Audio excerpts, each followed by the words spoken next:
நாடார் மகாஜன சங்கத்தின் சார்பாக அதன் தலைவர் ராஜு என்ற கருணாமூர்த்தி நாடார், செயலாளர் டிசி விஜயகுமார் நாடார் மற்றும் நிர்வாகிகள் அனைவரும் இணைந்து நாங்கள் இந்த பேட்டியை கொடுக்குறோம்.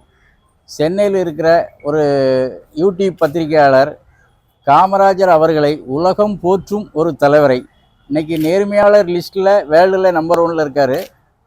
எந்த கரப்ஷனும் இல்லாமல் ஊழல் இல்லாத ஒரு ஆளாக இருக்கிறவரை 10 அணைக்கட்டில் 2 தவிர மிச்சம் எல்லாத்துலேயும் ஊழல் ஓட்ட உடசல்னு சொல்லி பேசியிருக்காரு. அதை வன்மையாக கண்டிக்கிறோம். அது மட்டும் இல்லாமல் அவர் அவர் சார்ந்த நாடார் சமுதாயத்துக்கு தான் நிறைய செய்தாருன்னு சொல்லி அவர் குறை சொல்லியிருக்காரு. நாடார் சமுதாயம் இவர் பிறக்கிறதுக்கு முன்னாடியே கல்வி சாலைகள் அமைத்து கேவி சாலானி ஒரு கல்வி சாலை விருதுநகரில் அதில் தான் காமராஜ் நாடார் படித்தார். அவர் நாடார்னி கூட போட்டுக்க மாட்டார். அவர் அங்கே படித்து வந்தவர். அவர் அரசியலில் முதலமைச்சராக ஆறதுக்கு முன்னாடியே தொழில்துறை, பத்திரிகை துறை, சகல துறைகளிலும் நம்பர் 1 இடங்களில் இந்த சமுதாயம் வளர்ந்து வந்திருக்கு. சுயமாக உழைத்து முன்னேறி அரசியலில் கூட அதிகம் ஈடுபடாமல் மக்களை முன்னேற்றம் மட்டும் இல்லாமல் அவங்க வச்சுருக்க கல்வி சாலைகளை அனைத்து தரப்பு மக்களையும் கூட்டி வந்து படிக்க வச்சு வளர்த்து அதாவது ஒரு அரசாங்கம் மாதிரியே செயல்பட்டு இன்று வரைக்கும் வந்துக்கிட்டு இருக்கு இந்த நாடார் சமுதாயம். நாடார் மகாஜன சங்கத்தை பொறுத்தவரையில் உலகம் முழுதும் இந்த சங்கம் இருக்குது. நாங்கள் மற்ற இனத்தார் மாதிரி நாங்கள் வன்முறையில் ஈடுபட மாட்டோம். இப்போ டிசி அம்மா அவர்கள்ட்ட ஒரு புகார் மனுவை கொடுத்துருக்கோம். எதுக்காக புகார் மனு? அந்த புகார் என்னன்னா, முக்தார் அகமதுங்கிற ஒரு யூடியூப் பத்திரிகை நெறியாளர் ஒருத்தர் காமராஜரை மிகவும் இழிவாக கள்ள நோட்டு அச்சடிக்க துணை புரிந்தார், ஊழல் பண்ணார், இந்த மாதிரி ஒரு தரக்குறைவான வார்த்தைகளை சொல்லியிருக்காரு. இந்த உலகம் போற்றி இந்த தலைவரை அவர் சொன்னதுக்கு அரசு கண்டிப்பாக நடவடிக்கை எடுத்து அவர் மேலே நடவடிக்கை எடுத்து அவரை கைது பண்ணணும்.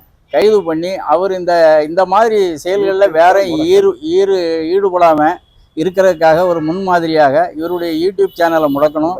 இவரை கைது பண்ணி மிகச்சிறந்த நடவடிக்கை எடுக்கணும். இதுதான் எங்களுடைய வேண்டுகோள். இப்போ நீங்க மனு கொடுத்துருக்கிறீங்க. ஆமா.